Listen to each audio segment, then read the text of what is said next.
星級海南雞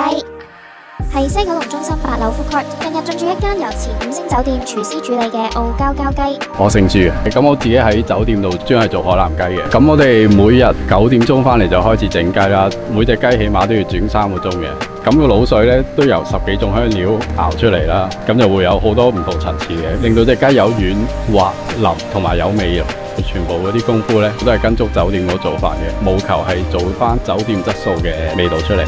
咁我哋主打係海南雞配油飯，個油飯我哋都係用雞油去炸好多薑葱蒜香茅嗰啲配料，炸完之後再煲呢個油飯。呢個係蝕本花膠雞白湯米線，個湯底主打係好重雞味嘅，每日熬4至到5個鐘，加入好多起海南雞嗰啲雞骨啊，同埋大量嘅雞腳同埋老雞去熬出嚟。花膠用咗呢個100頭嘅花膠桶，會膠質比較重嘅。